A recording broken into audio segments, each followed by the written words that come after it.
Hey everybody, and welcome back to an episode of At Your Own Pace. This is the show for runners who are showing up however they can on whatever week life is handing them. I'm Mike, and Mike runs marathons, and whether you're chasing a Boston qualifier, your first 5K, or the next mile, you're in the right place. This is Season 2, Episode 7, altogether Episode 23, and I am so excited for you to hear my conversation with today's guest.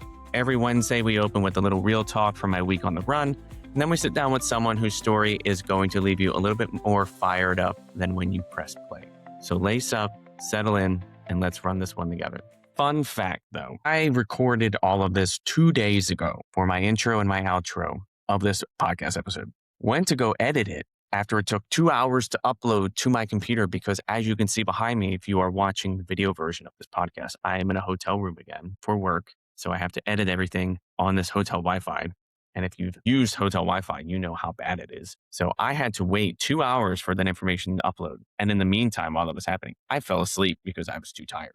So I went to go edit it later on and discovered that about 85-90% of this entire recording for the intro and the outro was actually muted. I had muted the recording of the intro, the entire thing, including the portion about my week, and only got about the last minute and 18 seconds for the outro to not be muted because of a button that is on my microphone. I'm pointing at it right now in case you're watching the video portion. And it turns red when it's muted. And I did not notice because I did not look down or look at it at all while I was recording. Luckily, we're good to go this time. But needless to say, I have learned my lesson. So thank you to those of you that listen to this podcast and are understanding about the fact that, yes, this episode is supposed to be out today, but it will be out Thursday morning instead. I appreciate all of your understanding and your willingness to listen to this podcast in general. But I'm excited to speak with my guest today. Her name is Kristina. She is a Previvor, an incredible person overall. We spoke for a very, very long time. And in the process of that conversation, not only did I learn so much about her, but I learned more about myself, and she inspired me from that conversation to share my own story. In fact, the reason that this portion of the podcast exists now is because of Kristina. It's the reason why I come into each episode and share a little bit more about myself so you can learn more about my life and you can learn more about my own running journey and what my life is like, because her story had such a profound impact on me. And so I'm really, really excited for you to hear just what she's not only been through, but what she's been able to accomplish throughout the last several years and how resilient and perseverant she is just overall as a person, not just someone who's dealt with the potential outcomes of cancer, but has thrived in her life through everything that she's been through. And not only has she finished her 6-star journey, she's raised over $100,000 for the Dana-Farber Cancer Institute and over $150,000 for cancer research in general. But I don't want to give away the story too quickly. So I want to jump in first where we always start with a check-in about what's been on my mind this week. And I will be honest with you. I have a lot of thoughts going through my head about a couple different things that have happened in my life over the past week or so. I can't really discuss them. Some of them positive, some of them negative. But I hope to share some more information with you in the coming weeks as things kind of progress. I really want to thank those of you that have reached out to me about some of the issues that have come up in my life recently, because they have not been that easy to get through and have really caused me to struggle with a lot of different thoughts about life in general and what is important, who to spend your time with, and what really matters in your life. I don't want to get philosophical and I don't want to get sentimental about this. And I don't want to go in too much detail because it is very personal. But I will say that as you get older and you become an adult, you learn a lot about the things you went through when you were younger that have made you who you are today, the good and the bad. Your trauma responses, the way you speak to yourself when no one's around, all of those different ways that you interact with the world come from your childhood, your early childhood, teenage years, your early adulthood. And for better or worse, it makes you who you are today. And I have been focusing heavily in therapy, which those of you that have been following me for a while know that I strongly recommend therapy for every single person on this planet, whether you're going through good things or bad things, because I think it is super helpful to have a third party, nonpartisan person be able to speak with you about the issues that you've encountered in your life, to be able to work on yourself and become a better person, just in general, both with yourself and with other people. But when you hit a certain age, you go through, depending on the type of issues that you face growing up, you go through a grieving process of realizing all of the things that you could have had that you may have seen friends and other family members get that you never did. And especially as a new dad, you also start to figure out what to give your children that you wish you had had when you were their age. And it's been eye opening these last 5-ish months of having Lulu, because it has awakened this whole new side of life in me that I didn't know even existed, of knowing what is important and what is not, what to focus your time on and what to just kind of walk away from. Because the things that I've learned as a new dad, they've made me realize that there's so many trivial things in life that are unimportant now. There's so many things that I used to focus on, so many things I used to worry about, so many things that just used to take up so much space in my head, that now, because I have a child that I need to take care of and that I need to provide everything for, because they cannot take care of themselves, like, those other things get pushed aside because they just take up space that needs to be filled up with all of this new stuff that I need to have and provide to my child. And it makes you, in my opinion, I don't know, some of you might connect with this, it makes you more susceptible to realizing the bullshit and realizing that you just don't want to deal with that anymore. Because it's not only not fair to you, it's not fair to your child. And I'm pretty sure all of us can agree that we do not want to raise our children around toxic people. And so that has been on my mind recently for the last couple of months. It has been something that I've had to stand up for, because the person that I'm protecting literally and physically cannot stand up themselves. And you learn that, like, there's other things, more important things now to worry about than trivial stuff, and that you just don't need it anymore. And I know that I'm being like super ambiguous talking about this, because it's still fresh and it's still being processed and dealt with. But I just want everyone to know that if you grew up without the type of childhood that you should have had, one filled with love and compassion and care, empathy, understanding, and with someone who would treat you with respect. If you did not grow up with these things, I am truly very sorry that happened to you. I know that not having those types of things in your life have impacted you in more ways than you may know. And I say this from experience, and that it is okay to grieve for your lost childhood. It is okay to be upset. It is okay to be angry, because those are the human emotions we feel when we realize that something that we should have gotten, we did not get. And I'm here for you if you need anything. And I make a promise now, not only to my daughter, not only to my wife, my friends, my family, but to anyone that I come in contact with, that I will treat you with respect and empathy, no matter who you are, online or offline. There are so many people that are out there that don't receive this or did not receive this, and they should have. And I know I'm kind of bringing the mood down right now with talking about childhood trauma and grieving lost childhoods and wanting to be raised in an empathetic household. And so I apologize for that. But I wanted to share this because initially when I recorded this, I didn't talk about anything. I just said, I want to focus on my conversation with Kristina. And that was kind of it. That was the end of this portion of the podcast.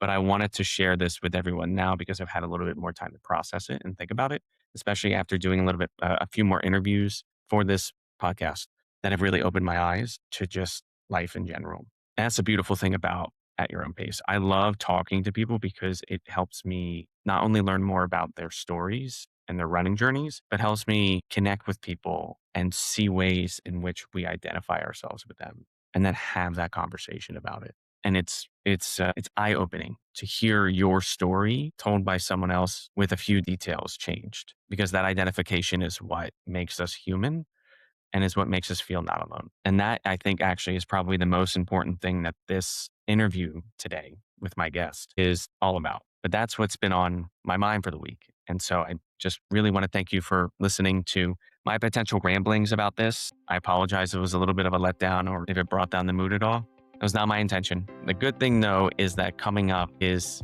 an incredible guest that I cannot wait for you to listen to. But before that, I cannot start my next segment without talking about today's sponsor that makes these episodes possible, which is Shocks.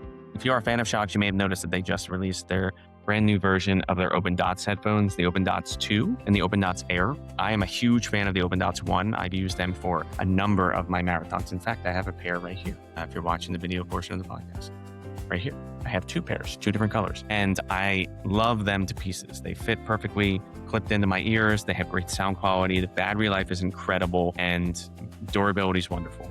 But if you're looking for a pair of headphones as an endurance athlete and you want to feel some form of safety when you are outside and still be able to hear your surroundings but still get good sound quality, either for audiobooks, podcasts, music, what have you, Shokz is your company. If you use the code Mike Runs Marathons, you can save an additional 5% off your purchase. Because I guarantee you, if you've never used a pair of Shokz headphones, once you use a pair and you go out there on the run or you go out there and you bike, you will never go back to another pair of headphones for your exercise again. So Mike Runs Marathons, save an additional 5% off on your purchase. But you know the drill. Grab some water, find your stride, and meet me in the conversation. Because today's guest is someone that I have been so excited to introduce you to. Some people find running, and then there are people who need running, who reach for it at a moment when everything feels out of their hands. Today's guest is that second category, and her story is one of the most powerful that I think I have ever had the privilege of bringing onto this show. Kristina grew up watching the women in her family face cancer. Her mother was a 2-time breast cancer survivor, and she had an aunt who was diagnosed when she was 7 and unfortunately lost her life due to breast cancer and ovarian cancer at 20. At 25, through genetic testing, confirmed what she feared, that she had the BRCA1 mutation and had an 87% lifetime risk of breast cancer and a 60% risk of ovarian cancer. She could have lived in fear, but instead she chose something else entirely. She ran the Chicago Marathon in 2015, never having run more than 3 miles in her life, and as a way to mentally prepare herself for surgery. 4 days after her 30th birthday, she had a double mastectomy, and at 36, a complete hysterectomy. And somewhere in the middle of all of that, she decided she was going to run every single one of the Abbott World Marathon Majors: Chicago, New York, Boston, Berlin, Tokyo, and London. In May 2025, Kristina crossed the finish line in London and became the first woman in the world to complete the Abbott 6-star World Marathon Majors medal following a double mastectomy and a complete hysterectomy. She has raised over $150,000 total for cancer research, and she did most of it with her sisters running right beside her. She is this line that I want everyone to hold on to, which is, "I am no longer running from cancer, I am outpacing it." So I want to bring in our guest today, Kristina. Thank Hello. you. Thank you so much for being here. It is an honor to speak with you. And like I said in my intro, your story is so incredibly inspiring. Mike, it's my pleasure. I'm so honored to be here today. Awesome. Awesome. So how are you doing? Doing amazing. So last week I ran Boston or 2 weeks now. 2 weeks ago today, I ran Boston for a second time. And the legs feel great now, That is awesome. but I feel really good. I'm at a different place with running than when I started, and I'm enjoying it now. Yeah. I feel like once you complete the World Marathon Majors, it's like you kind of are like, what do I do now? Because you're so Yes. fixated on that goal. And now you're just like, do I run this marathon? Do I run this marathon? Like, I don't have like a set goal that I need to achieve now. It's so weird. Once I got mine, I was just like, what's next? And I still Now have what? Yeah, I still have yeah. no idea. But I have a couple of buckets of questions for you, kind of ranging from different topics about your running journey and how you've kind of gotten to where you are today. But I want to start with the very beginning. Before 2015, you were active, green juices, working out, you had a healthy living, but you were not a runner. You had never run more than 3 miles, you said. But what made you decide that a marathon was the thing that you were going to do? So I kind of was a runner in a way that I did I ran in high school. I didn't run in college. I had fun in college. But when I was in high school, I used to watch, I'm from the Boston area. So I used to watch the Boston Marathon. And if you're from Boston, we don't realize that there's any other marathon anywhere else in the world, to be honest. Like Bostonians think that there's one marathon. And so initially, when I set out to want to run the Boston Marathon way back when, it was always someday I want to do that. Someday I want to be one of those people. Someday I want to be on the course. And there was one marathon and that was it. But it turned out when that moment came when I was ready to run a marathon, training in my life didn't align to do Boston. It was Chicago first. Okay. It's funny. You sound like me. I used to work at the Apple Store on Fifth Avenue, which is right by the finish line of the New York City Marathon. And I used to have a couple finishers who would come in after the race to kind of like use the bathroom and stuff. And I would see them and I would just be so in awe to be wrapped in their poncho. And I'd be like, I wish that I could do that. At the time, I Yeah. was like, it was like a secret dream for me. Like I never told anyone, but I was like, I would love to do that one day. But I also in my head was like, it's impossible for me to do because I'm just not that strong. Little did I know that we are both here today at this moment, which is crazy. But I want you to walk me through those first training runs. You go from never really running, you ride in high school, you kind of pick it back up from, 3 miles to 26.2. What was that experience like week by week? In 2015, I feel like so the reason why I was running you touched upon was because I was having a double mastectomy. And for me, the mindset was if I can have a double mastectomy in the future, I so let me back it up. When you elect to have a double mastectomy, because for me, I didn't have breast cancer. Like you mentioned, I had the BRCA1 mutation. And what the BRCA1 mutation means is that my genetic makeup means that you and I both have the BRCA gene. My gene is mutated. And so, because of that mutation, there's a break in my gene. And when my cells turn over, if there's a wonky cell, it gathers. And so, that's why the likelihood of me getting breast cancer is so much higher. Well, I ended up finding a lump in my breast in 2015, knowing I had that risk of breast cancer. And when that happened, it ended up being not cancer, but I knew I was ready to take that next step in my health journey to remove my healthy breast tissue because that was the only way I could reduce my risk from 87% to under 5%. So I had to choose to remove my healthy breast tissue. And so in doing that, back then the protocol was, it's not the same anymore, but back then it was you had to be evaluated on your mental health since this was a permanent choice. And it was a year in advance. So you had to schedule and wait an entire year pretty much to have surgery. And so in that year gap, I was like, what am I going to do with my life? And so while you're asking me about running, for me, really, it was like, how am I going to live every day knowing that actually my finish line isn't Chicago? It's my mastectomy right after that. So I was going into these runs using it to process what I was going through. And that's why I didn't run Boston. I ran Chicago because the timeline for when I was doing it made sense. Well, those first beginning runs, I had never ran more than 3 miles. So I remember having my first training run be a 4 miler and thinking like, wow, I'm going to just like get over the hump of 3 miles. I've only done a 5K. And so I remember you also know that usually the first couple miles, your legs are heavy. And so I was like, why did I sign up for this? I don't know why I thought this was a good idea. Oh my God, this sucks. And even when it was a 4 miler, it was really hard at first. So I remember thinking, I was really blessed that my sister chose to run alongside me because she didn't want me facing this mastectomy alone. And so she chose to do the hard thing with me. And so did a girl I used to babysit on my street growing up, my best friend from college. I had a team of people rally around me to say, you're not doing this alone. We're all going to run with you for my first marathon. And it was funny because like my roommate from college was a hot mess at the time, didn't train. And I'm like, Meg, you got to train for this. Like, this is a marathon. You can't just show up. And she's like, we'll figure it out, like was training with candy instead of, chews or gels. I was like, oh. But at the same time, it was supportive and it was exactly what I needed. And to know that I had that kind of support was fueling everything. It really was. And that support came through with fundraising because it was the first time I was raising funds for something. So at that time, I know you're not asking what I'm telling you. I was raising funds for Bright Pink, which was an organization for high risk women and helping educate other women on what their risk was and knowing what their normal was. And that to me felt like everything because you touched upon how my mom's a 2-time breast cancer survivor and my aunt had passed away. But for me, my aunt, she was my North Star in life. My aunt is somebody who she really mothered me in a way that losing her taught me that she would have given anything to be there. Actually, choosing to remove my breast was actually easier than knowing my risk and not dealing with it and what could happen or what would happen if I didn't have action.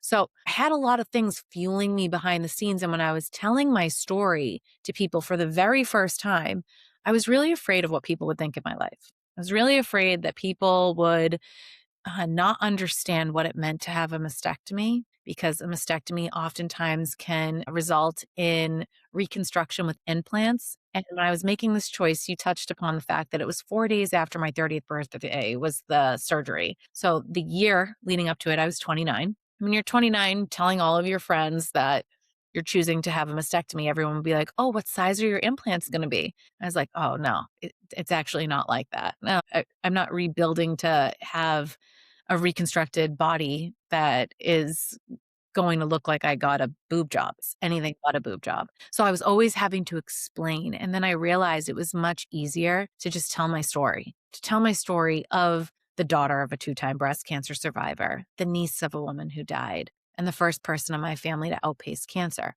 That was the story I was learning how to tell so that I didn't have to over explain anymore about what it meant to have a mastectomy so that people could see that actually I'm taking charge of my health. Sorry, I have goosebumps right now Oh, from story. That you are such an inspiration, and I am so glad that you are still here and that you thank you. decided to make that decision because I know it's not easy. I identify with so much of what you said because with your aunt, that was my grandma, and my Mm. grandma passed away in 2023, and it was she was my second mom.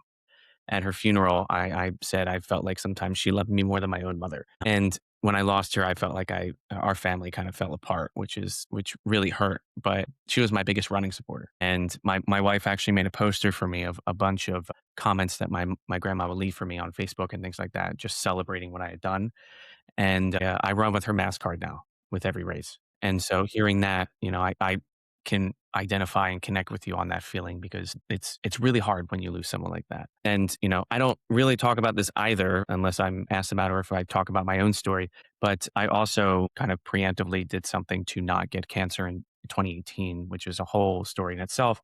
Oh, I was there. I'm like, tell me. Yeah. So I mean, I spent 2018 was a big year for me. I tried to take my life. And then lost a girlfriend that I was dating at the time for about 4 years. Thought we were going to get married, and then I lost an uncle raised by a single mom. So he was one of the only father figures that I had. I lost him, and then I found out that I needed to have major surgery to stave off getting cancer. And after that, found out that it kind of failed. So I needed to have surgeries throughout the rest of 2018 to make sure that it didn't happen. And luckily, kind of by like President's Day 2019. No, something like that. Sometime in early 2019. I've been fine since. So I don't have to go to the doctor anymore. So I'm happy about that. And I think I'm okay. And then what got me in the running was being told that I was going to have a stroke or a heart attack if I didn't start taking care of myself by a doctor. But I digress. Having that surgery was probably one of the worst pains I've ever felt in my life, but it was necessary so that I didn't end up getting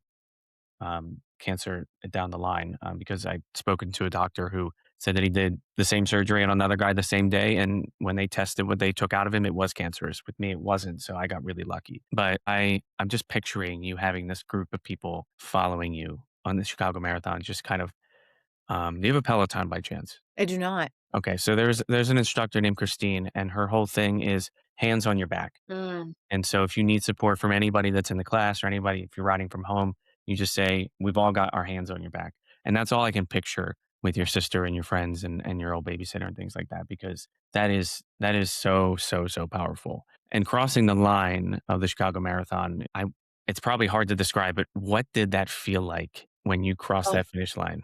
I want to first say that first, thank you for telling me part of your story because I think that anyone hearing that it's something that's common to have to face cancer. And when you take charge with your health, it's scary to do that. So thank you for sharing that because I think that when we flip the script and say that we're actually taking charge, it puts us to be in a different position than if we're playing defense in a different way. So kudos to you.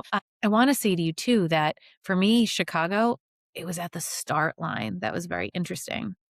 The finish, so anybody who's ever ran a marathon knows that it's what gets you to the start.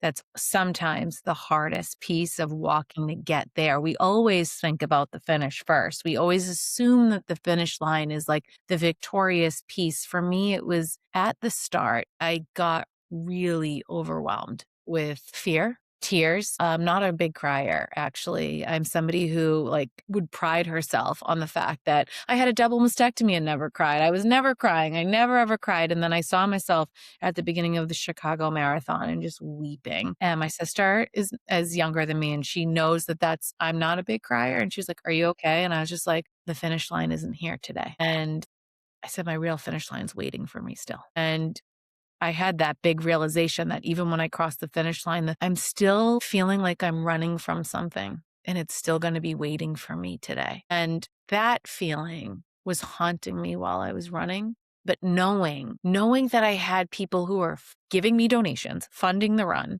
giving into what I was believing I was running for, which was to help other high risk women, showing other high risk women that this doesn't have to be your whole story. That was something that I was starting out on the path, and I was 29. So when I finished that day, I loved the fact that as I was finishing, I was overcoming that voice that was telling me that I still had fear to overcome, that I was outrunning something. It was that limiting belief that I was rewiring and rewriting in that moment. That was the like victory of it's not how fast I get there. It's not about my pace. It's not about what this looks like to somebody else. It's me versus me. And like truly me versus me in this moment. And I will say that I did cross both finish lines. When I did walk into the operating room, I didn't get wheeled in. I walked in. I chose to walk in because for me, I had this fear that it was going to feel like the walls were caving in. But instead, I was like, no, I want to hear my favorite song in the operating room. I like really took control of how I wanted this to look. And I was like, I want to hear Michael Jackson PYT. And everyone was like, that's an interesting song choice. I'm like, I'm not going to start dancing all I want is to know that at the end of this, I can still love myself and find myself inside of here, and I'm still going to be me. Like you can cut me, take parts away from me, but I'm still me. And that was like the big feeling. And I knew because I had run a marathon and I thought I would never be able to do that since I never ran a 5K that I'd done this before. So I can do this again. So that was kind of like okay, I've done hard things. Here we go. We're going to do it again and we're going to be all right. We're going to get to the next finish line. So when I woke up from surgery, I was in complete disbelief. Like I did it. I did the thing that I've been terrified to do. This disease has been haunting me since I was 7. And now I'm past it. I'm past it. I'm past it. And I woke up and I said 2 words. I'm free. And I was under a ton of drugs. And I don't even remember saying those things, but my husband was just recording me. And I just kept saying to him, like, I'm free. I'm free. I did it. I can't believe I did it. I'm free. And it was like propofol, morphine drip, like everything. And it didn't matter. That was like the essence of me. The spiritual piece was talking, saying like, I'm okay now. And it was funny when you mentioned I then ran New York and all these other races, I was always chasing that feeling again. That was like the piece I loved. That was the addictive piece was when I run, I connect with that version of myself that doesn't give a shit what anybody else thinks. And it's just in it. Sorry, I'm legitimately like crying a little bit over here. Man, I'm free. That is such a powerful thing. I will say one thing. I feel like I resonate so much with you. This is absolutely wild. When I tried to take my life and I attempted, I only heard one thing in my voice in my head when it happened, and it was a little voice that was not mine. It was a whisper, and it definitely wasn't me. It said, "Not yet," and that's what made me get up and get help. If I didn't hear that, I probably would have just lied there. Can I just say how I'm so grateful for you to admit that and say that? And like that voice, I don't think anybody understands like how sometimes our voice and how we talk to ourselves has such an impact. And I don't think most people know that voice. We can talk about that more, but I want you to know most people don't understand what we mean when we say that voice. Hmm. But that's like your true spirit talking to you. That's when your physical body is no longer here. The legacy of you that lives forever and ever, the energy, the life that you force that you are, that's you that said that. I appreciate that. That is very powerful. And it's funny you said you chased that same feeling when you went to the other races because so in 2018 when you were in New York, you made that decision to do the Abbott World Marathon Majors. When you decided to do that, what did the goal mean to you when you decided that you wanted to complete all of them? Well, let's see. Like, I'm a little unhinged when it comes to goals like this. And so anyone going for the Abbott knows you get manic of like, when's next? Where am I going? When's the next run? When am I going to get the next one? I don't know. And then I got to get this one. And what's the order I would like to do it ideally, but you don't really care because you just want to get a number and you become crazy. Like we're all in this boat of crazy. And so for me, doing Chicago, doing New York, and then Boston came about because my sister, she tested positive before we ran the New York Marathon for the BRCA mutation. I have two sisters. One tested positive, and the next one, my other youngest sister, tested negative, which was amazing to learn that you even could. But essentially, if you have one parent with a genetic mutation, it doesn't skip generations. Either you test positive or negative. You either inherit the copy of your mom or your dad of that gene. And my sister, Vanessa, inherited my mom's copy, the mutated copy, and my sister Stephanie inherited my dad's copy. And so when we decided to run Boston, the three of us ran together. It was the first marathon the three of us did together. And it was 28 weeks after my complete hysterectomy. So my sister had her second finish line of having her mastectomy after the race, but I was actually crossing off the other item, which was my ovarian cancer risk. So I had a 60% risk of ovarian cancer. And for me, in between New York and my mastectomies, I had a total of 3 kids. I had 1 kid before Chicago. Then I got pregnant 1 month after mastectomy reconstruction was over. And then I ended up having my son in 2019. So I had 3 kids and I knew it was time. Like I couldn't no longer mitigate my risk. There's your PAP does not, in case any female runner knows, your PAP does not cover screening for ovarian cancer. There is no early detection for this disease at all. And the symptoms of ovarian cancer are symptoms we women feel every day. It's bloating, gas, feeling full. These are things that like if they persist for more than 2 weeks, you call your doctor. But those are symptoms where it's like every day, if I had a gas pain, I would literally be like, oh my God, I think I have ovarian cancer. Not to be like hilarious you'd be like praying for a fart or being like, or I have cancer. And then you become a hypochondriac saying like, is this the way I'm going to live? So for me, I decided that running Boston was like, not only the bucket list item, I always thought that would be the final marathon. That would be getting it at home for me. I wanted that to be the final one, but my sister had different plans. She was like, I don't know if I'm going to go for the majors. I want to run Boston before a mastectomy. Well, this is the same sister that wasn't going to let me run alone when I was facing mine. So I was like, okay, change of plans. I'm going to run Boston now. And so then it was amazing. I ran for Dana-Farber, where everyone in my family has been a patient at Dana-Farber. And Dana-Farber is their Claudia Adams Bar research program is where every single drug that's been on the market has come from a study done through this program initially. So that to me was like, wow, innovative research happens here. It is an amazing place. And I had the opportunity to tour the lab and to get really invested on why research matters. Because the difference in generations in my family between my mom and my aunt and me is not only time and technology, but it's also research. And so when we invest in research, we're investing in when you're praying on your knees and you see someone in your life that's going through cancer, what you're actually praying for is that someone else somewhere has an answer, and that's through research. That's the only way we're going to get it. And so I realized like this is what we need to fund. This is what we need to fuel. And there's a lot of people that will say negative things like we should have a cure by now. But the thing is we are making progress every single day and seeing the progress that's happening and realizing that, and we'll get to the story of research in my life right now currently, but research saves lives. It really does. And so with that said, Dana-Farber, I shared my fundraising page right before my complete hysterectomy. So it's October. I have 8 weeks to recover from surgery, 20 weeks to train. And on that Monday, on October 3rd in 2022, I had exactly 28 weeks until Marathon Monday. So I had no room for error. I was like, oh shit, like I can't leave my sister behind, but also like, this probably isn't a good idea to run this.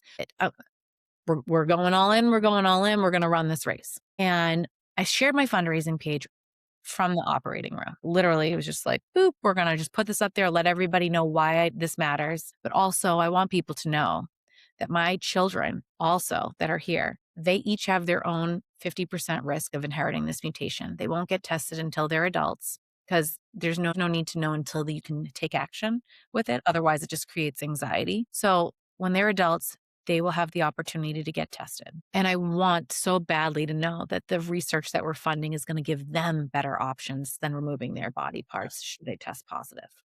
And so I was sharing that story. And when I woke up from surgery that day, not only did I say I'm free again, not on purpose, but I did. I hit the fundraising minimum for Boston, which was $8,500. Wow. Yeah. And it was because telling your story, sharing your why. I don't have a ton of rich friends. It was my community knew how much this mattered to me. It wasn't because I was running a race. It was what I'm raising funds for is going to change lives for me, for my children, but also for you and your families. Like when you're praying for a miracle, when nobody chooses cancer, right? Like you don't get to be the one that says like, actually not going to be me. It doesn't discriminate. So you want to know that people are funding this. And I found people were so receptive when I was running for something that was really impactful to me. So I hit this minimum. Okay. And Dana-Farber, they have 500 runners on the team. It's a huge team in Boston. And there's about 60% of them come back year after year. And they're like, who is this chick that hit the minimum in October when we have till April till the race? So they give me a call and they're like, hey, how'd it go with fundraising? Like, how did you hit the minimum so early? And it's like, oh, well, I told my story before my surgery. Like, what's your story?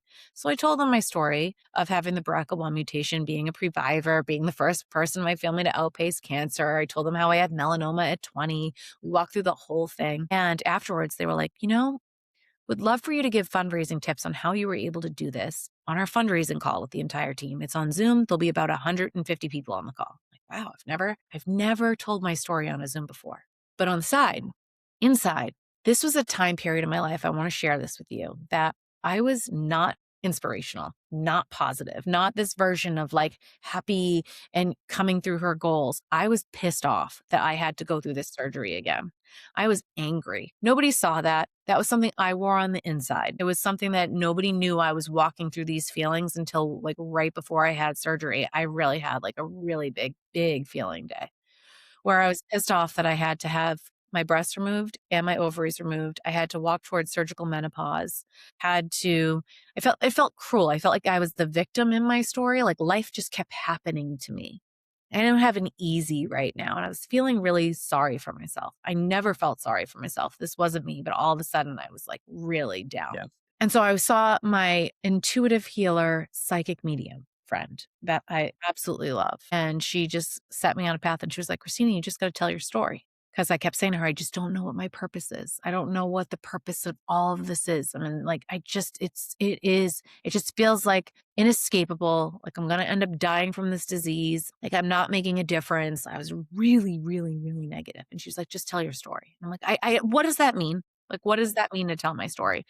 Like, and to give context, I had a private Instagram account. I had about 600 followers. They were all my friends and family, people I knew from different pockets of my life. And I was afraid to tell my story in a way because I was afraid that the people in my life, if I really was vulnerable, what would they think? What would they think of me when I was telling me? I had told my story about a mastectomy, but now I'm telling it again. It's just like, I don't have cancer, but here I am. And I was every excuse, you name it, I had it of why telling my story didn't make sense. But here I was on this call with 150 people telling my story. And I was like, that's so weird. She told me to tell my story and I'm telling it. Maybe someone on the other side of this call is going to show me what my purpose is. Okay. So I'll tell my story. So I tell my story on this call. And I've never been on a call with 150 people on a Zoom. All the squares and boxes and pages of swiping through. And then there was the chat on the side. And on the chat while I was telling my story, I was giving my fundraising tip, which is tell your story. Tell your story early on in fundraising. Tell it often. Remind people again and again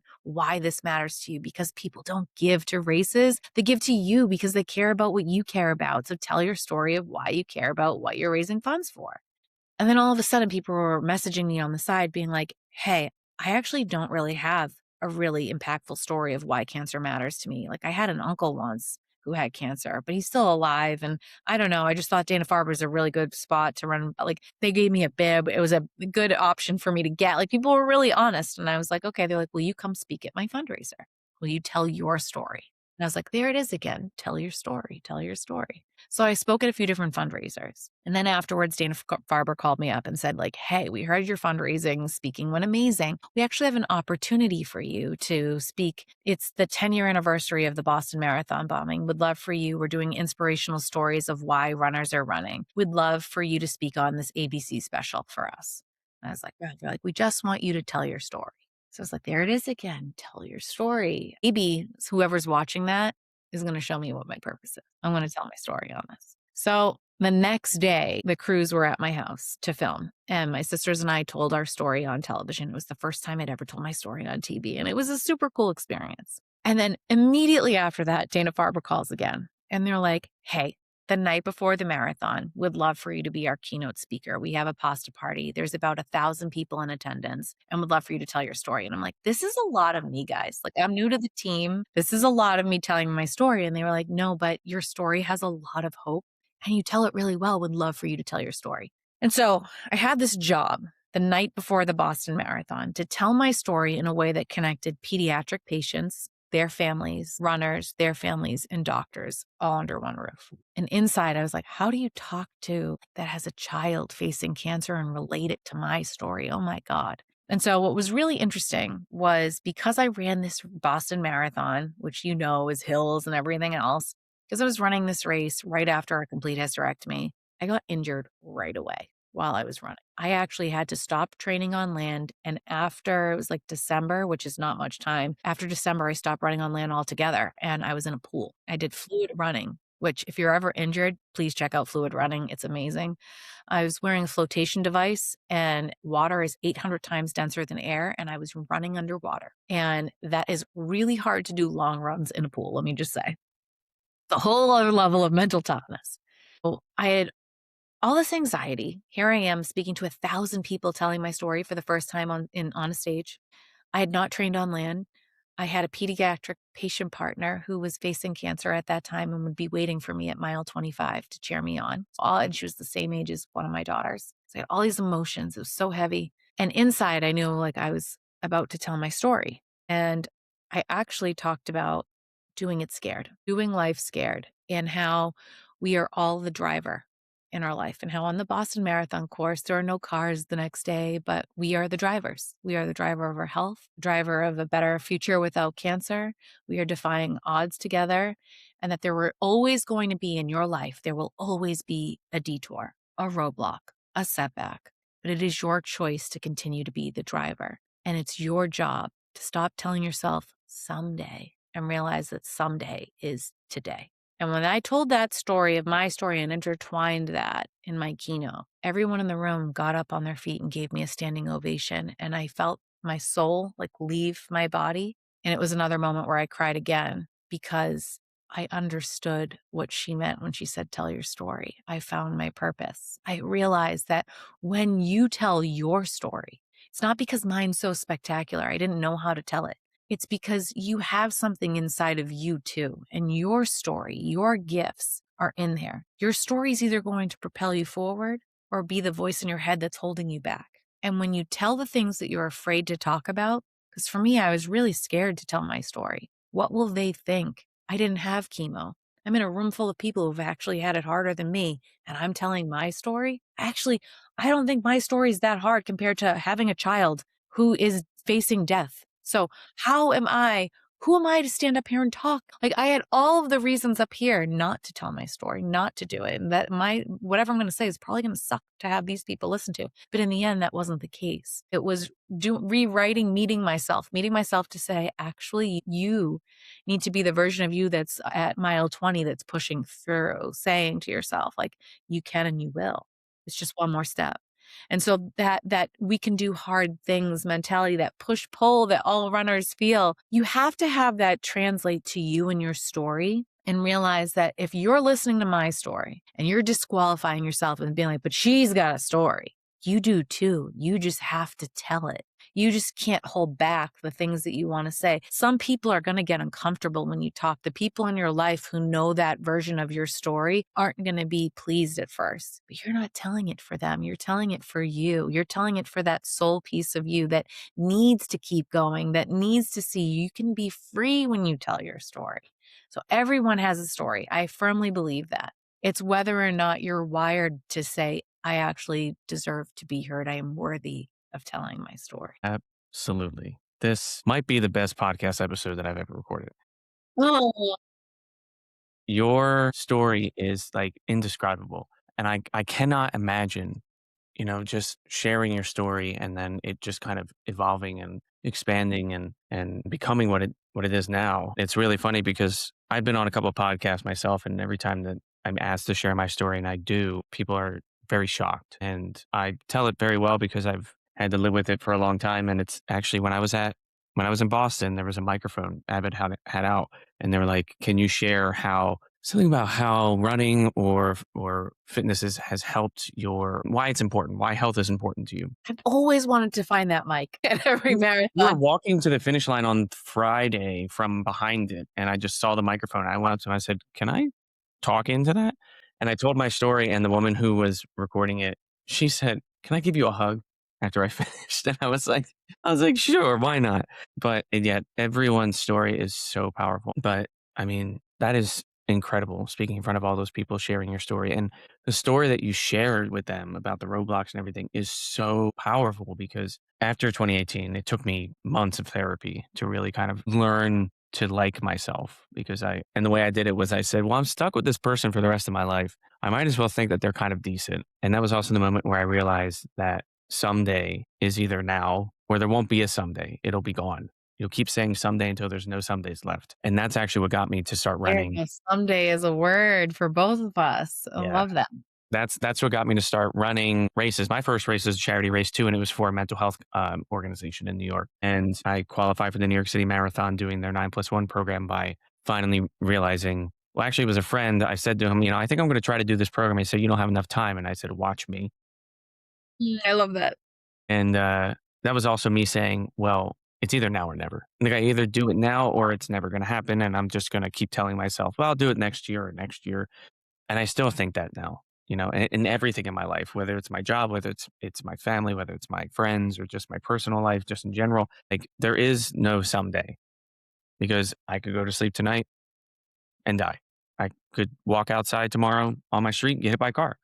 Like anything can happen that can cause that to stop. And so like, I always tell people that I love them because I just want to make sure that they know that if that is the last thing I ever say to them, wonderful. But just, wow, I mean, I'm also thinking about the fact that you had someone waiting for you on the Boston Marathon course, and you just said to yourself, I just want to get to them.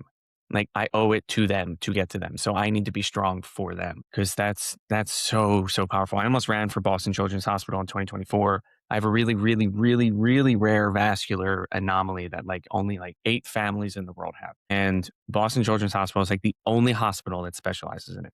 And I had to have a massive surgery in 2023 all over my body to remove a bunch of stuff. And it was like a 6-hour surgery and it was the best sleep I'd ever gotten in my life. And they kept calling my wife mom because they're so used to saying that to the woman when they're waiting for them in the waiting room. And I wanted to run with them, but they didn't choose me. And I really wanted to do exactly what you're doing. I wanted to run for a specific child because just being in Boston Children's Hospital and seeing what they were doing, I was just blown away by everything that they were doing. And to run for an organization like Dana-Farber after everything you've been through is just, it's beautiful. It is absolutely beautiful. But I do want to jump back to charity running Sure. because we had a little issue come up after the Boston Marathon that I want you to talk about because I Sure. think it speaks volumes to just all charity runners in general because I've gone through it. Other charity runners have gone through it. I see it on social media. Like it's like a yearly thing, especially with Boston. So what happened? So it's interesting as a charity runner. So I ran Chicago, New York, Boston. And so I'll say also,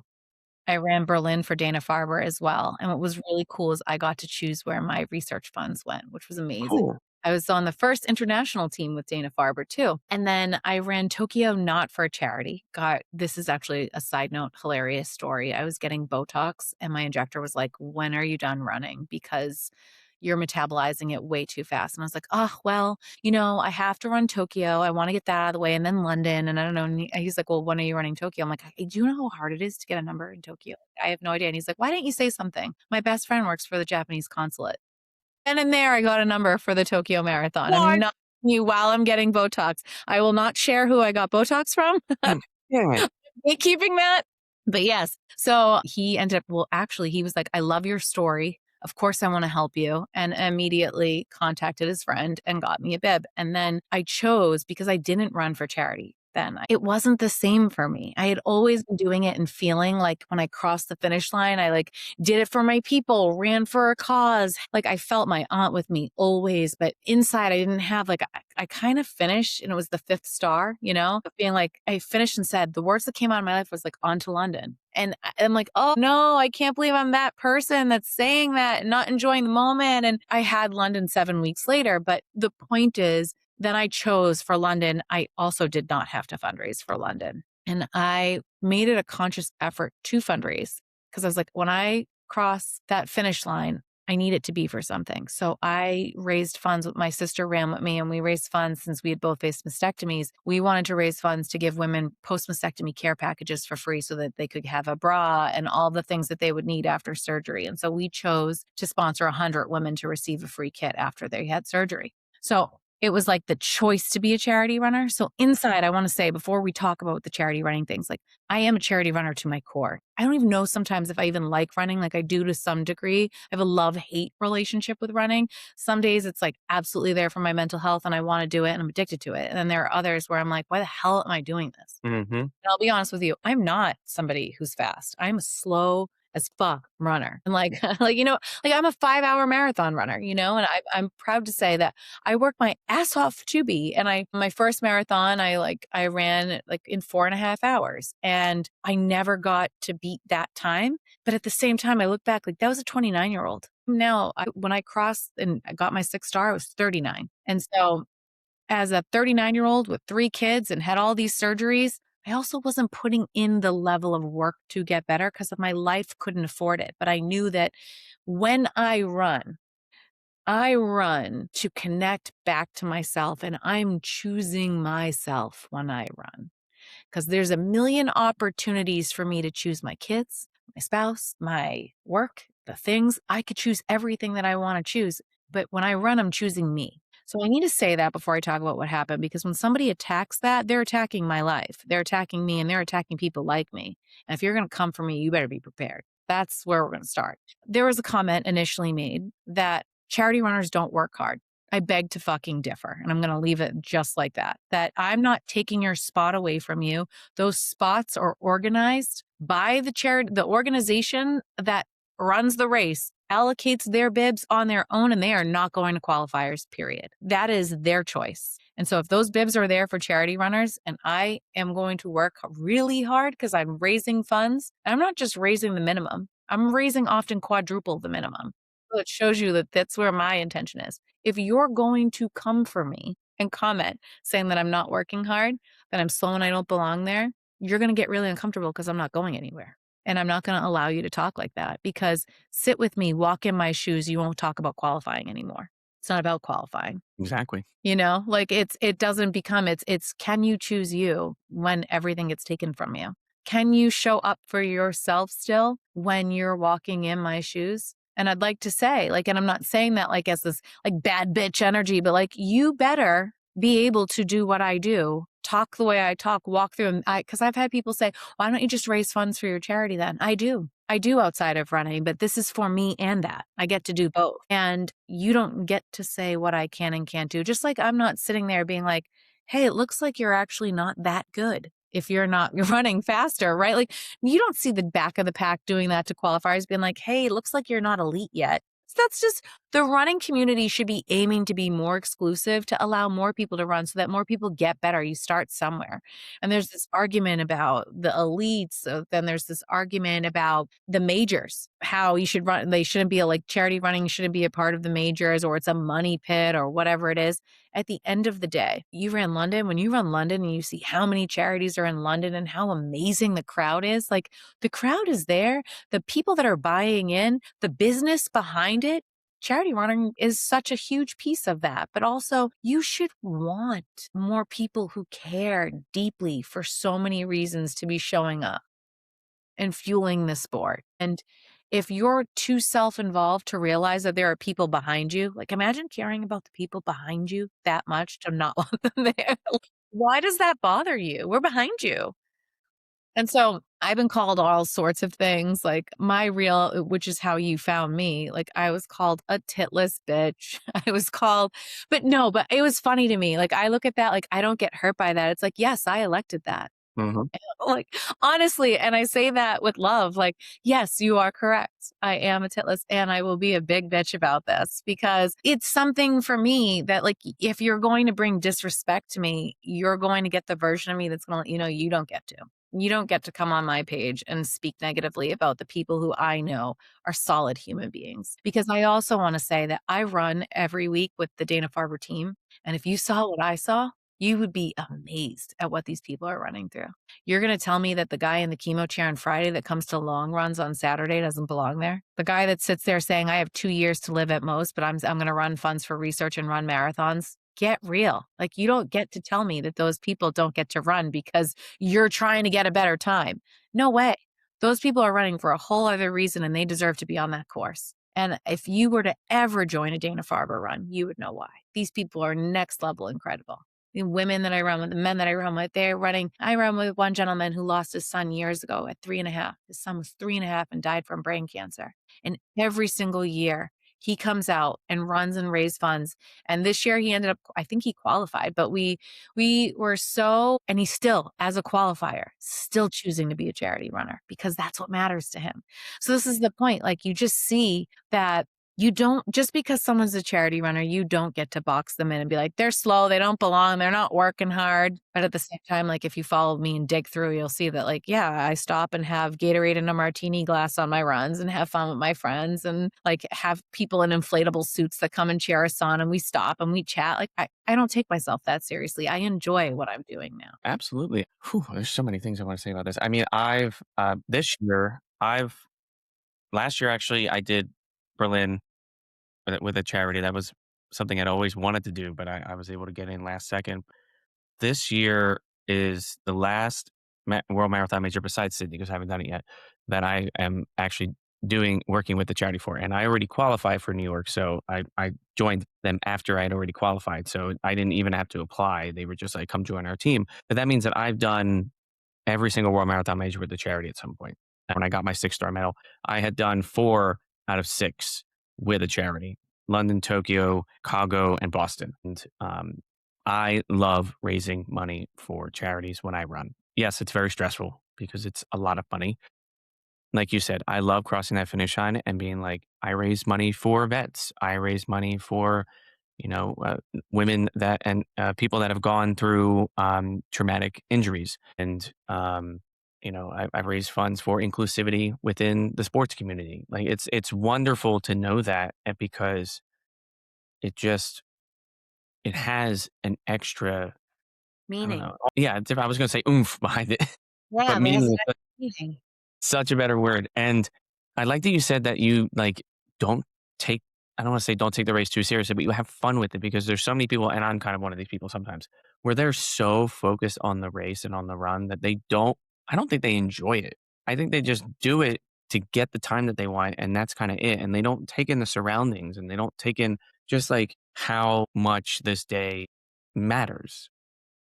You know, I want to share with you on that. So in London for the final, I told everybody I was done. I told everybody I'm done. I got my medal. Get my Abbott medal, and I'm never running a marathon again. Then we got the news right before running the London Marathon that my dad has had liver cancer for 14 years. It's a very rare kind of neuroendocrine cancer. And right before London, we found out that it had metastasized to his bones and his pancreas. And my dad's always been my first hug at every marathon. And for me, hearing that he might not be able to make it to the London Marathon was something that was gut wrenching. I mean, like I remember the day that I found out I got my bib, I told him on Christmas morning, like it was the most exciting thing. My family was like, I'll have to send you those reels. It's hilarious. My kids, telling my kids we were going to London, like all of it. We had all this joy wrapped up in this marathon goal of finishing before 40, because in my family, everyone was getting diagnosed with breast cancer by 40. And to me, I was like, if I can finish the world majors by 40, I became manic about doing that. Like I will feel like I got to rewrite my story. And so when we found this out, he ended up coming to London and my dad was waiting for me at the end.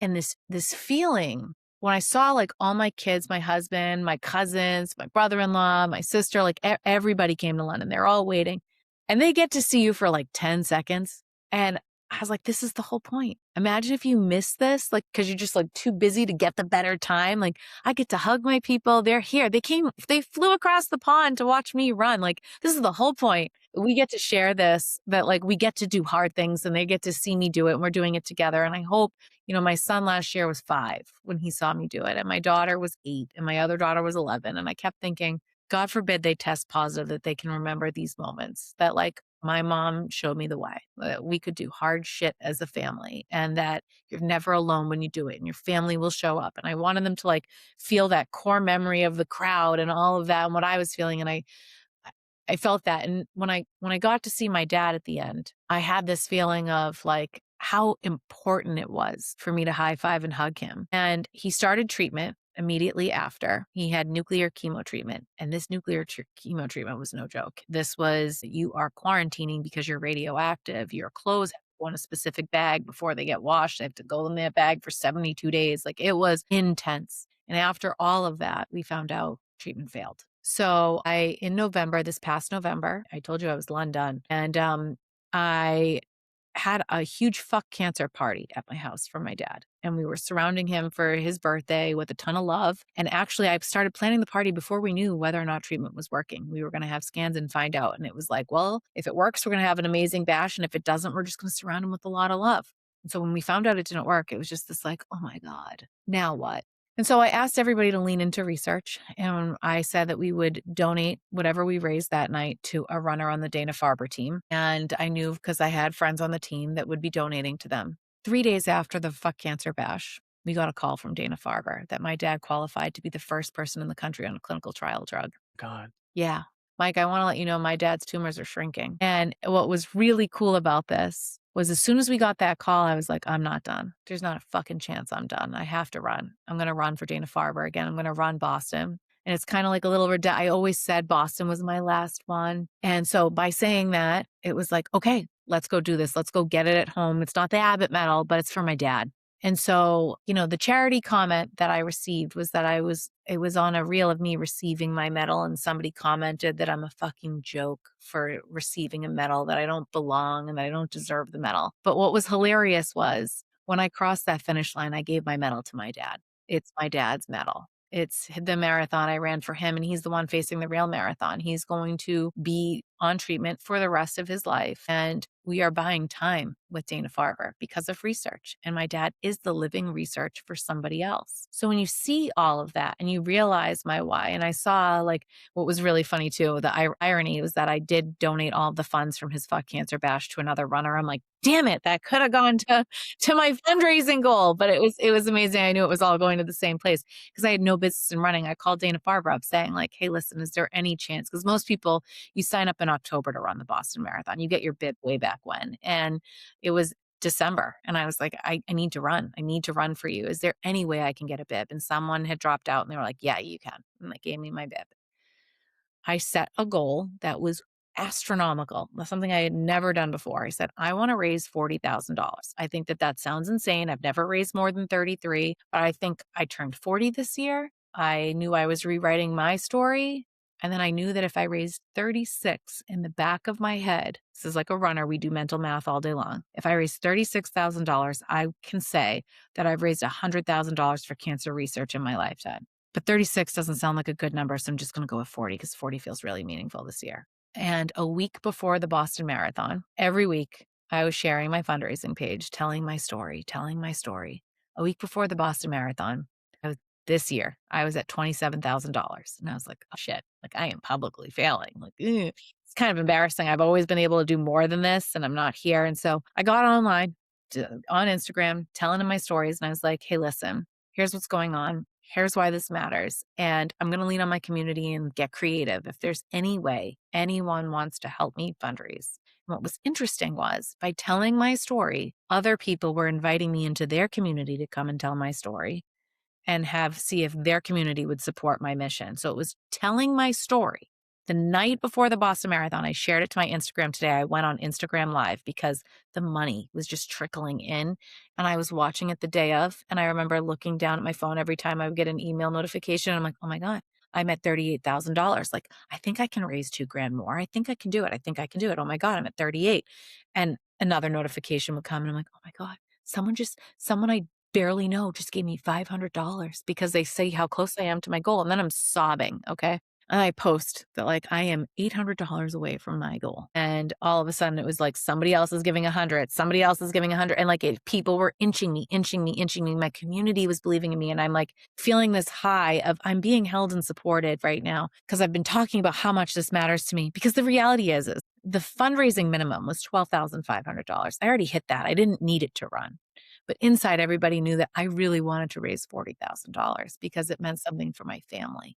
That it meant when I woke up and I went to Hopkinton that I could feel that peace of knowing that, like, I have my community behind me, and I kept feeling that. So all of a sudden, I was like, "I'm just gonna go on Instagram Live." And I had a mental breakdown, like, I don't cry, and I was sobbing uncontrollably because I hit the 40K. $13,000 in 1 week of constantly just, like, saying, like, I need this to happen." And so I'm sharing this story because sometimes you can't see how it's going to work out, how it's going to happen, but you have to have delusional belief in yourself. Visualize your how, not of how it's going to happen, but visualize it's already done. You don't need to know how. You just need to see it. It's already happened. It already exists. Whatever your goals are, it's already there. And if you're somebody who on the other end's listening to this and you're like, I want to run a sub 3, like you already did. Let's get in the mindset you already did. Who does it take to get there? And it's not just you versus you. It's you leaning into your community. It's you talking about your goals. It's you sharing and speaking it out into the world that's going to get you there. And the first thought I had was like, I'm going to fail. What if I publicly fail? But what if I do nothing? What if I didn't try because that's $40,000 that wouldn't have gone to the cancer community because I was afraid to tell my story or was afraid to fail. Or I could have just made it 20 and said like, okay, that was safe. And that would have been amazing. $20,000 is amazing. But like inside, I knew I had more. Inside, I knew I had more. I had the ability to do more. And 40 felt really uncomfortable and it scared the shit out of me. Mhm. When I hit 40, I ended up raising 45. And man, it was like the best hug. It was like everybody saying like, we see what you're doing for your dad. And I had so much peace. I didn't give a shit how I ran. I didn't. Like, it was like, who cares? I already won. Like, that's it. Like, and so I don't know if you saw on that post where I got made fun of so much, but the American winner, Jess McLean, commented on my post. Yeah, telling me that she was honored to run on the same course as me. And so I sat there. That's like, I'll send it to you. It'll make you laugh. I sat there saying to myself, it's interesting how, like, the American winner is honored to be on a course with me because I'm doing this for something greater. Some man alone in his basement is angry with me right now because I've raised funds for cancer research. Yeah, I always, I don't know which athlete said it, but there was some runner who said that um, the runners on the course that they actually admire the most are the ones that are on their feet for 5, 6 hours. They'll finish in like 2:10, 2:30, but they say, those people that are out there so much longer than me that have that mental fortitude to keep going, they're my heroes. And I agree with you. I agree with them, and I agree with you. Like the backstory to everything that you're able to raise, if that person had heard that and seen that, I'm pretty sure that they would shut the fuck up. But I don't think they would have because they don't care. And I mean this in a say, like, it didn't matter. Like I was saying, like I don't even have my bib. Like Hmm. if you look at it's the pinned story. The first story is me giving, excuse me, the first reel is me giving my medal to my dad. So like you're sitting here being like, I looked at your profile and you're gloating with your medal. I'm actually not. I gave my medal away. I mean, I already have my first Boston. And for me, that was so meaningful for my dad to receive because for my dad, he knew I was doing it for him. He knew like I'm his oldest daughter and I have 3 kids and I ran the world majors last year. And by the way, like immediately after I ran the world majors, I had to swap out my implants because they were getting destroyed from running too much. And my doctor was like, you ran a little bit too much and like you're due for a rupture soon. It was this whole big saga. And I share that because like I had every reason to not do it anymore. My dad knew I was doing it for him. I was running because I believe in why I'm running. and that's for research. And I want other families to know that there are people who care because someone gave that opportunity to my dad. I love charity runners. And to anybody listening, if you are thinking about becoming a charity runner, but you're afraid because you think you're going to be judged, do it anyway. Yeah. You will feel such a feeling of accomplishment crossing that finish line, not just from getting the medal, but from what you've been able to raise and what you've been able to help with, because it's such a wonderful feeling. And I cannot express just how happy it makes me to be able to do what I love while also helping other people. Like Yeah. that is the whole point for me of why I do charity running. And I'm like, I don't want to say I'm a fast runner, but like I'm slightly faster Yeah, than, I'm seeing the 316 behind you. Yeah, I see. Yeah.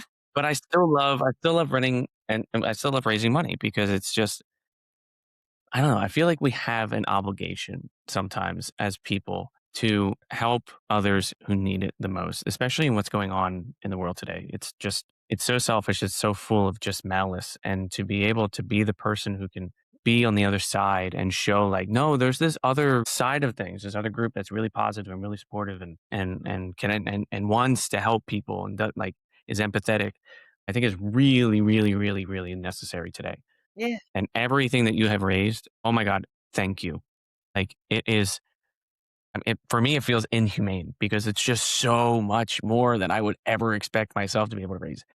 $40,000 just for one race. And then you have $150,000 raised, right? 100, about 150. Yeah, I think it's 153 is the total. That's when I say inhumane, I mean like, it's like not of this world. Like it's something that's so like huge that I think of like David Goggins, who's I like, gotta tell you though, it's my community, and I mean that, and I'm not just saying this. It's my community has bought into the mission, and it's because it's real. Like I have no aspirations to have Amazon links to sell you shit online. mhm, Like I don't want you to see what's in my home and buy it. I don't want to be like, here, buy this mug because I have it on Spiegel. No, no, no, no. I want you to buy into what I believe in, and that's that we can change the world together. We can be on a mission to do good for others. We can solve the problems that we face in our own lives through telling our stories. We can do that together. And I firmly believe that that is what I came here to do. Like that's what my soul came to do. And if it means running a race, I'll run a million races. I'll never stop. If that means that we get to do hard things together. And I think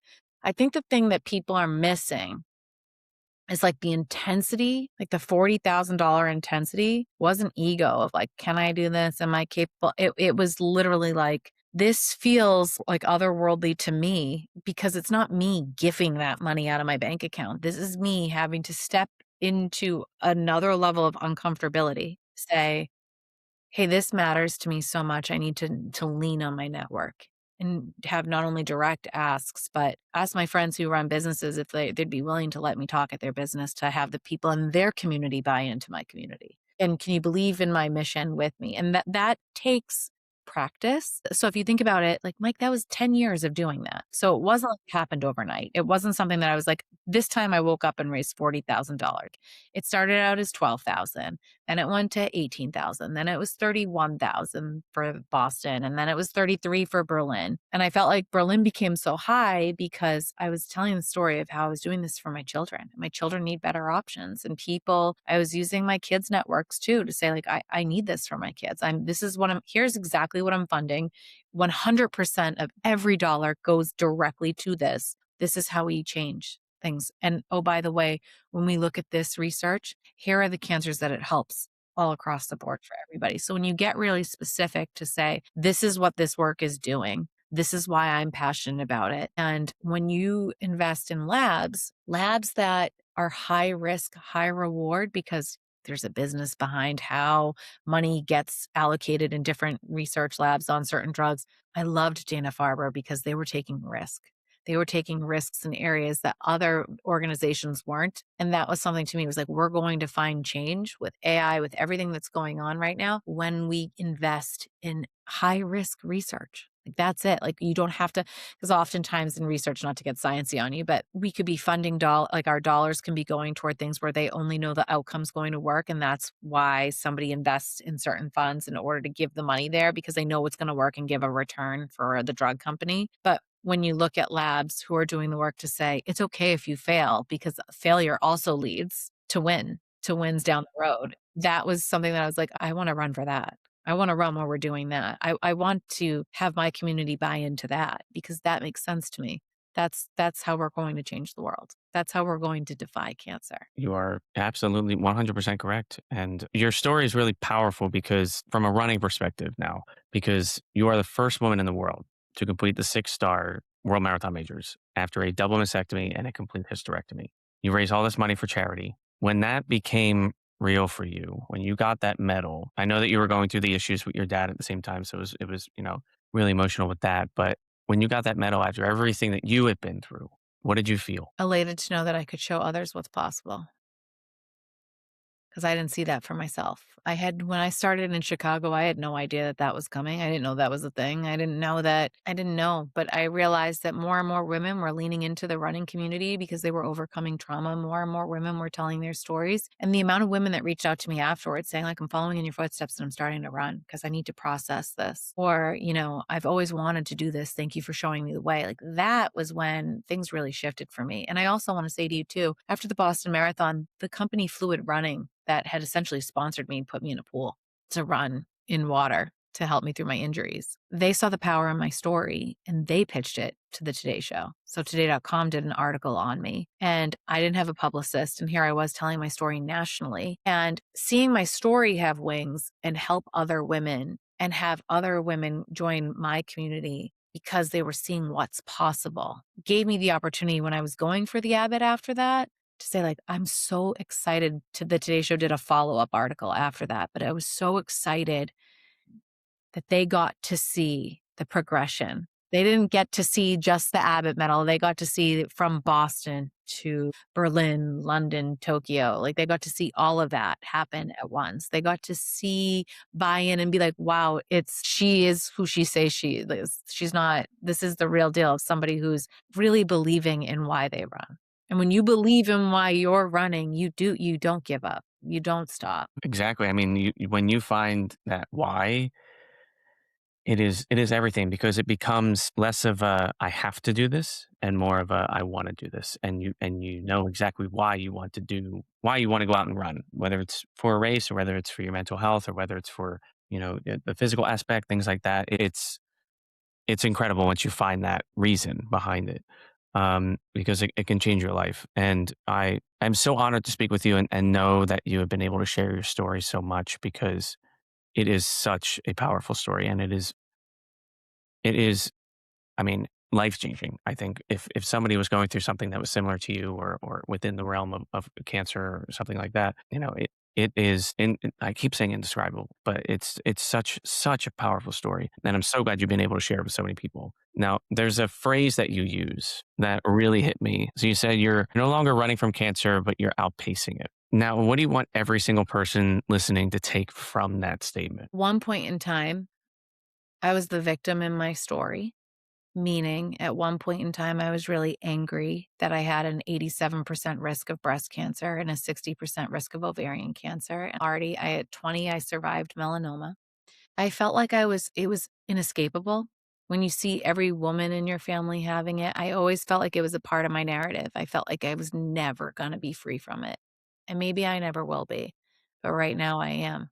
And I think that there's only so much that can control or could control, and so for me, it was initially dieting and exercising, and like you said in the beginning, like, I was green juicing, doing all the things that I could to give myself health, but then in the end, with this genetic mutation, this gene that's broken inside of me, it showed me that I can't diet and exercise this away. Like, this is something where my cells are going to work against me. So I have to do whatever I can and be empowered to do. And so by choosing these surgeries, but also choosing to run through these surgeries, I do feel like I am outpacing it. I mean, I'm speechless after that because I identify so much of that because I used to hate myself.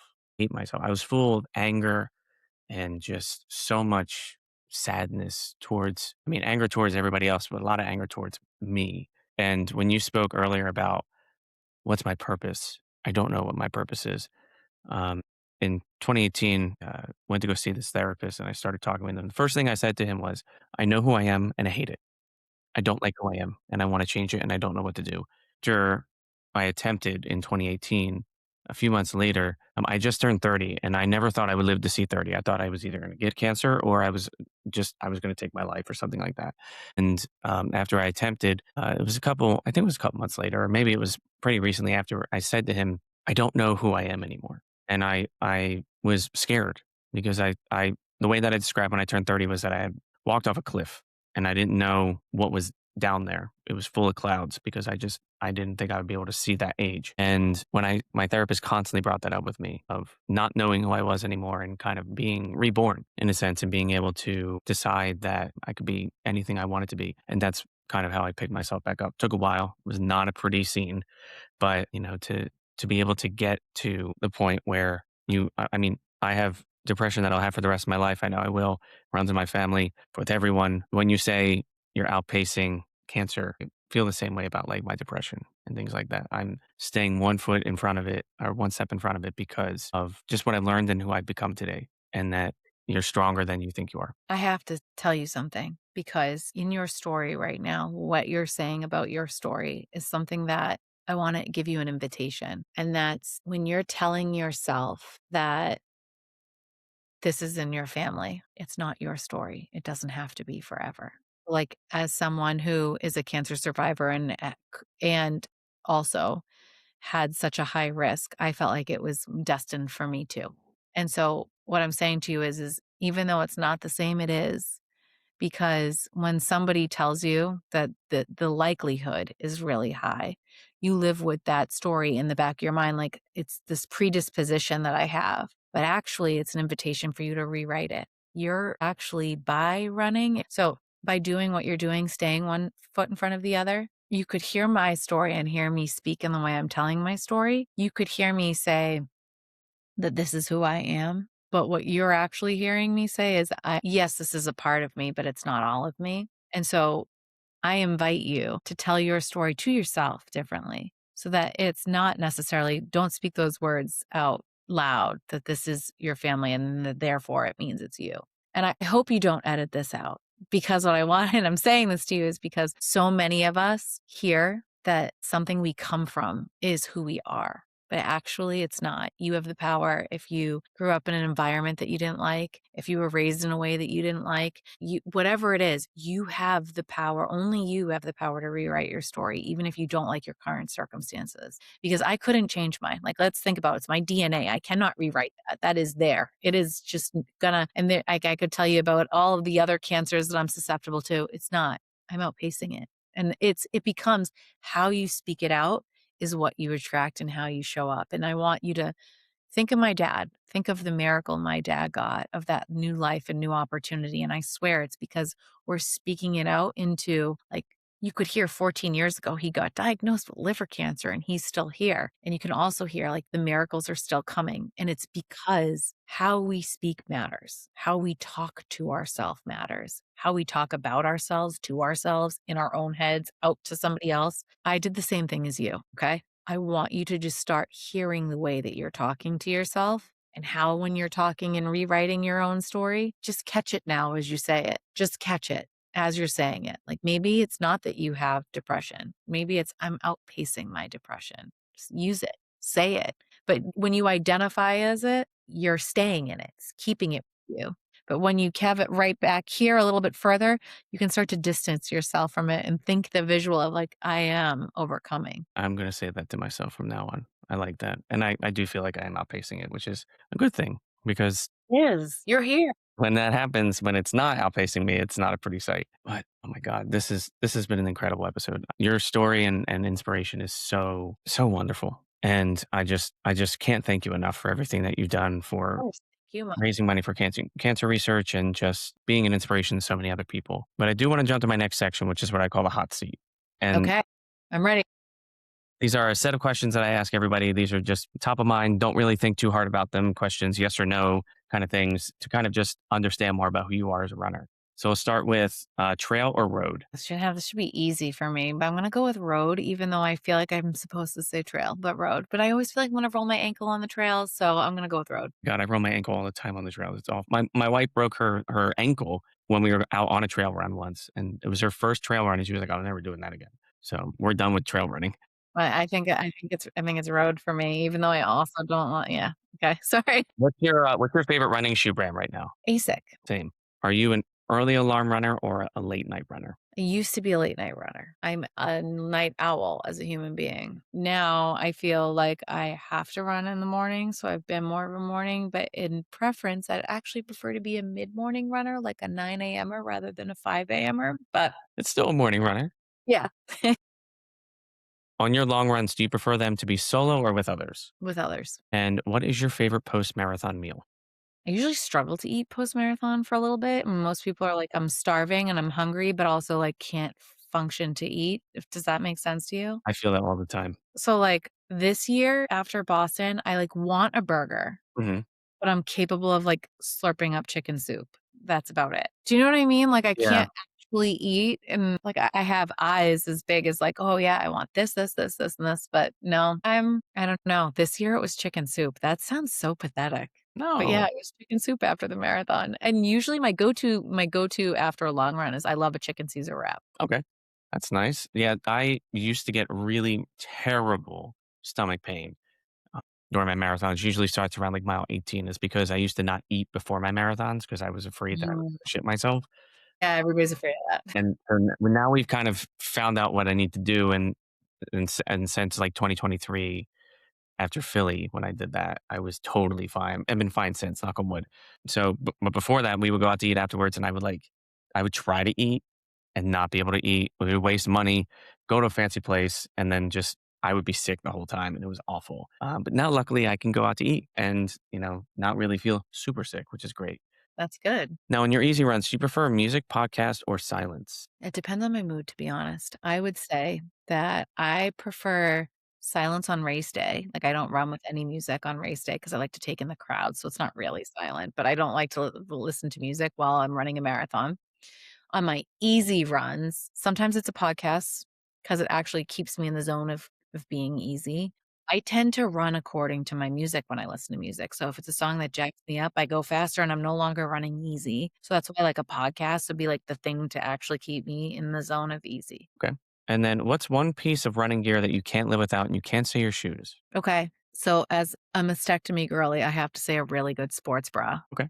Okay. I mean, that makes a lot of sense. Yeah, it is. Yeah. So right now, Adidas, for those, the one that was sold at the Boston Marathon this year was unbelievable for girls like me. And so I would just say for anybody who wants one, it's amazing because there's no, like, they have elastic bands in them and there's no elastic band because usually that could cause me to like have chafing on my scar. So, ooh, this is nice. I don't have one. This is awesome. So, yeah, That's awesome. you should say watch. I get it, like all the things. But no, for me, it's like a good sports bra. Listen, I'm as someone who doesn't require a sports bra, I can understand though why that would be the most important thing because you're running 26.2 miles. You can run without a watch. Totally fine. I know a lot of people that don't run with a watch. But if you got bad clothing on, the worst thing for me is after I'm done running and I go to shower and then I find out what's chafed in the moment and it is not fun. But also, I do you run with water? Like, I I have used to to. water. I used to. I don't anymore. Luckily, I'm able to grab whatever I need from the course, but I used to run with a big water bottle. I have to have water. I have to because I feel like I want it whenever I can't have it. I'm Yeah, one of those. I know that feeling all too well. Do you have a dream race? I think I did it. No, not No? anymore. Okay. No, I yeah, for me, it was like I know that there are so many others out there. I do. Maybe that will change now that the Abbott's over, but I felt like for me, the dream was the Abbott. Like, that was what I was so obsessed with. I know and I know, like, for some people, it's like, "Oh, please, there's so many amazing races." No. How about you? I mean, if we're really going far out there, it would be Antarctica, Ooh, but I really wanna do see, if you'd asked me, like, a couple years ago, it would have been Tokyo because 'cause I've always wanted to go there, and now I've done it twice, and I love going back there. I just wanna go there and not run, but continue. Love Tokyo so much. It's my favorite city in the world. So cool, yeah. Right now, it's probably Sydney. Okay. I lived in Australia for about a month when I was in college. I did study abroad there, and it was fantastic, and the country's beautiful, the people are so nice. So, probably Sydney so I can go back there because 'cause it's been, my god, 16 years? Okay. I'm sure the city has changed a little bit. Yeah. But that's okay not having a dream race. I mean, I understand there are a lot of people who just go for the Abbott, and then they're just like, "I'm backing up." Like, I've done my goal, and it's just now I'm just going to do whatever I want. Because I agree with you. The whole like, I got to plan this one and this one and then this one. And then when, like, what order do I want to do them? Oh my God, it was ridiculous. I was like, Yeah. it was So like a ridiculous. madman. Now, this next section these are two pieces of information that I gather from everyone that I want to share with all of the listeners. One is what I call the motivation library. So if you could pick one quote, a mantra, or a line that gets you through those tough miles, what would it be? I can and I will. I swear you got to get a Peloton because that Christine woman I was telling you about earlier, that is her slogan. It's like, I am, I can, I will, I do. No way. Yeah, I can and I will. It's like what I say when my feet are just like, yeah, I can and I will. I can and I will. I can and I will. Now, I know you say you don't listen to music when you run your races, but let's say you were running Boston, you just ran Boston, right? And say you wore headphones. Mhm. What song would you want? Or let's say you're crossing the finish line. What song would you want blasting at the finish line for you as you cross that finish line? Oh, okay. Well, couple things. One, I have dinner with an amazing group of women in Boston. See, I always give you like a tangent when you're asking something, but I have an amazing group of women I have dinner with once a month. And one woman actually had a song written for me. She has an AI business and she used AI, House of AI as her business. And she had a song called Outrun. And she took my story and created a song with it. I'll send it to you. And I was like sobbing, so it's like a cross between what I want that song playing or PYT. It would be one of the 2 because PYT is my jam. It's just like my anthem, but it'd be one of those 2. That is so cool. Oh my Yeah, what God. an amazing gift. Like, yeah, she did that for me, and Oh it my was God. like If I so swear, if someone gave something like that to me about my story, I would bawl like yeah. crazy. Oh my And God. she used my aunt's name in it. I'm like, "Oh my god, this is crazy." I Yeah, it was love that. Now, these last two questions are kind of a summation of what this podcast represents. And the first one is, what is running given to you that you didn't expect when you first started? my voice. I had no idea that running would lead me to hearing my own voice and having confidence in telling my story. I had no clue. And then the last question, and this is a very broad question, but why do you run? I run to choose myself. I run for me. I run to have that time for myself. And, it was really funny. When I first became a mom, I remember registering for a jogging stroller and I immediately gave it back because it was no longer me running for me. I was like catering to my daughter and I love my daughter and I love spending time with my daughter. But I was like, when I run, I want to run for myself. I want that time where I'm not fixated on somebody else getting something. I need that time for myself. And I don't feel like I have a lot of that in my life, to be honest. So when I sign up for a marathon, I'm signing up with more time for myself. And some of that time is feeling like a masochist and like you're not enough and you're not training enough and you could be doing more. But at the end of the day, when I'm running, I know I'm choosing me. Christina, I don't have the words, but I'm going to try anyway. You started running because you needed something to hold on to. And somewhere along the way, you became something for other people to hold on to. A Previvor, right? An advocate, a fundraiser, a sister, a mom, a 6-star finisher, and the first woman in the world to do what you did, going through what you did. And you said your biggest obstacles have become your biggest adventures. And I think everyone listening just felt that in their chest. And I felt that in my chest this entire time speaking to you. Can't tell you how many times I got goosebumps. If you want to follow Christina's journey and support her mission, you can find her at Christina Cocaludo on Instagram, all one word. Christina with a K, by the way. Her fundraising work supports the research for Dana-Farber Cancer Institute. And if her story moved you, please go find a way to be a part of that work. Become a charity runner, become a part of the Dana-Farber network when it comes to the charity runs that they do. Charity running is one of the most incredible, selfless things that you can do as a runner. But Christina, I want to thank you so much for your courage, your openness, and for reminding every single person listening that what really matters to run, or what it really matters to run, sorry. It's not for a time, it's not for a medal, but for your life, literally for your life, and for your daughters, and for your son, and for every woman who comes after you. I want you to keep running, keep outpacing it. And we are all 100% behind. Again, I need to thank Christina for being here today. Her story is just absolutely incredible. I invited her on here primarily based off of the comments and the responses I saw that she made regarding charity runners. But now that I've learned more about her story, I am at a loss for words with the motivation and the inspiration that she has provided me. And I hope that she has provided some of that to you. So, as we stated during our interview, if you have not done any sort of charity running, I would definitely recommend checking it out. It is such a wonderful thing to be part of a team raising money to help some sort of cause. And the wonderful thing with marathons is there are a plethora of causes to choose from that you will find at least something to connect with, whether it's mental health, whether it's animal rights, whether it's environmental rights, whether it's cancer research, everything is there. So I urge you to go and check it out. And if you're afraid of the fundraising minimums or the commitments, reach out to people who have done it before. Reach out to myself, reach out to Kristina. We are here to support you and we want to make sure that you hit those goals, but we also want you to have fun with it. And we want you to know that it's more than just the money. It's about what it goes towards and it's about the support that you provide. And that is a wrap on season 2, episode 7 of At Your Own Pace. If there's one thing that I hope you take away with today, it's this. There's no such thing as too slow, too late, or too far behind. This sport belongs to you exactly as you are, wherever you're starting from, at whatever pace you're running. Every mile counts, and so do you. If this episode moved you, it made you think, or it made you want to lace up, please do me a favor. Just share it with someone who needs to hear it. Follow the show, leave a review, and come find me, Mike Runs Marathons, over on Instagram, TikTok, Threads, YouTube, and I now have a Facebook page. I would love to hear your story. And if you are interested in being a guest on this podcast, feel free to shoot me a message on any of those forms of social media or email me at mike@mikerunsmarathons.com. Get some time set up for us to talk. But until next time, take care of yourself, be kind to the person running next to you, and keep showing up at your own pace. I'll see you on the road.